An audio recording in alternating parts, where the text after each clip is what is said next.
Mayor పీఠాల ఎన్నిక రసవత్తరంగా మారుతోంది. రాజకీయంగా పెద్ద చర్చకు ఆస్కారం ఇస్తుంది.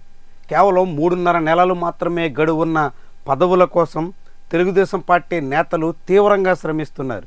మేయర్గా ఉన్నటువంటి వాళ్ళని దింపేసి కొత్త వాళ్ళని ఎంపిక చేయాలి అనే ఉద్దేశంతో అటు కడప ఇటు నెల్లూరులో పావులు కదుపుతున్నారు.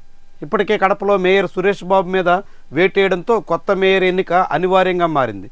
నెల్లూరులో ఇప్పుడు మేయర్గా ఉన్న స్రవంతి మీద అవిశ్వాస తీర్మానానికి ముహూర్తం ఖరారైంది.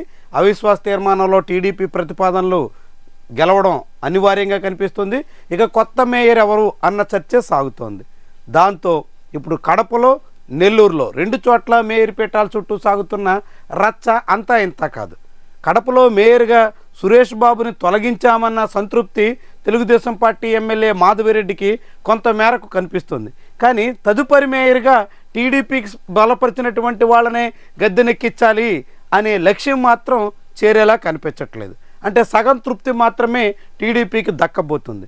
కొత్త మేయర్గా ఇప్పటికే ఉన్న సురేష్ బాబు స్థానంలో రెండో సురేష్ బాబుకి ఛాన్స్ ఇవ్వాలి అని వైఎస్ఆర్సీపీ నిర్ణయం చేసింది. దానికి తగ్గట్టుగా రేపు కొత్త మేయర్ ఎన్నికగా సురేష్ బాబు తెర మీదకి రాబోతున్నారు.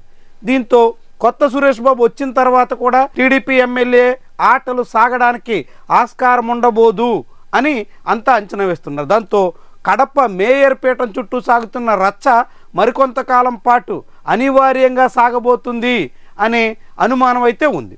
సరిగ్గా ఇదే సమయంలో నెల్లూరులో తొలుత వైఎస్ఆర్సీపీకి రాజీనామా చేసి కోటరెడ్డి శ్రీధర్ రెడ్డి వెంట నడిచిన స్రవంతి ఆ తర్వాత మాట మార్చి మళ్ళీ తటస్థురాల్ని అంటూ చెప్పుకున్నటువంటి తరుణంలో ఆమె మీద ఇప్పుడు అవిశ్వాస తీర్మానం 18వ తారీఖున పెట్టబోతున్నారు.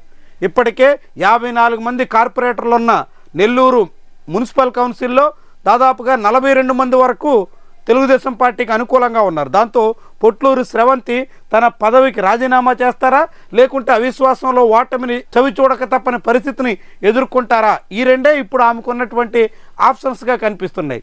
అయితే పొట్లూరు స్రవంతిని ఆ పీఠం నుంచి తప్పించిన తర్వాత తదుపరి మేయర్ ఎవరు అన్నది టీడీపీలో కూడా ఏ మాత్రం క్లారిటీ కనిపించట్లేదు. 53వ డివిజన్ కార్పొరేటర్గా ఉన్న దేవరకొండ సుజాతకి ఛాన్స్ ఇచ్చే అవకాశాలు పుష్కలంగా ఉన్నాయి. నిజానికి ఎస్టీ మహిళకు రిజర్వ్డ్ అయినటువంటి నెల్లూరు మేయర్ పీఠంలో ఈ ఇద్దరు మాత్రమే ఎస్టీ మహిళలు. యానాది మహిళగా ఉన్న పొట్లూరు స్రవంతిని తప్పించిన తర్వాత ఎరుకల కులానికి చెందిన దేవరకొండ సుజాతకు ఛాన్స్ అనివార్యంగా కనిపిస్తుంది. అయితే దేవరకొండ సుజాత భర్త రేప్ కేసులో నిందితుడిగా కోర్టు తేల్చినటువంటి విషయం ఇప్పుడు రచ్చరచ్చగా మారుతోంది.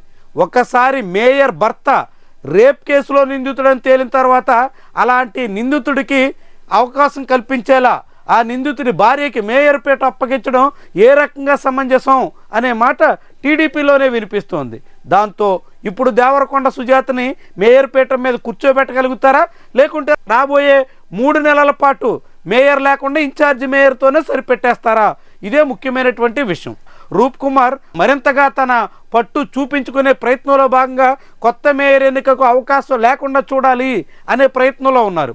రూప్ కుమార్కి అలాంటి అవకాశం ఇస్తే మంత్రి నారాయణ పెత్తనం పెరిగే ప్రమాదం ఉంటుంది అని కోటరెడ్డి భావిస్తున్నారు. దాంతో కోటరెడ్డికి చెక్ పెట్టే ఉద్దేశంలో భాగంగా రూప్ కుమార్ కొత్త మేయర్ ఎన్నికకు నారాయణ కూడా ఆటంకం కల్పించవచ్చు అనే అంచనా ఉంది. దీంతో మరి చివరికి ఏం జరుగుతుంది? నెల్లూరు మేయర్ పీఠం చుట్టూ తెలుగుదేశం పార్టీలో సాగుతున్న రచ్చ ఎటు మళ్ళుతుంది అనే చర్చ కూడా సాగుతుంది.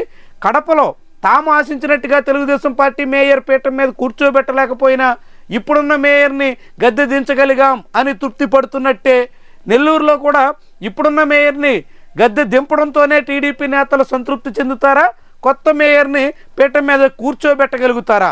ఇది కీలకమైనటువంటి ప్రశ్న.